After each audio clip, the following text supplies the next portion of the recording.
দিনটা ছিল 2রা জুন। আমি আর ভাই রেডি হয়ে বেরিয়ে পড়েছি বাজারের উদ্দেশ্যে।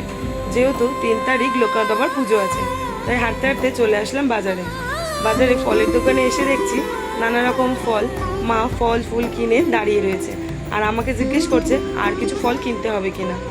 তা ফল ফুল সব কিছু কিনে নেওয়ার পর আমি আর ভাই চলে গেলাম ফুচকা খাওয়ার উদ্দেশ্যে। এই দোকানের ফুচকাটা আমার খুব ভালো লাগে। ভাই যতবার আসে আমি আর ভাই চলে যাই ফুচকা খাওয়ার জন্য। তারপর আমরা চলে গেলাম দোকানে ভোগের রান্নার সব সরঞ্জাম কিনতে।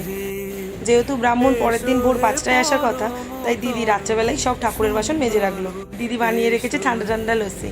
অগত্যা দেরি না করে আমি আর ভাই সেটাও খেয়ে নিলাম।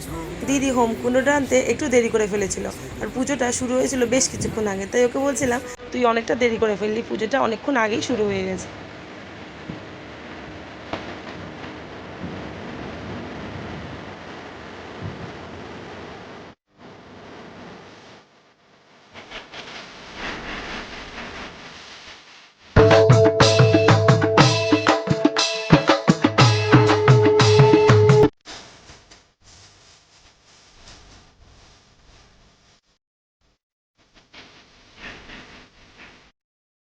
মা সকালবেলা উঠে লোকনাথ বাবার জন্য অনেক রকমের ভোগ রান্না করেছিল। পুজো শেষে আমরা সবাই একটু একটু করে প্রসাদ খেয়ে নিলাম।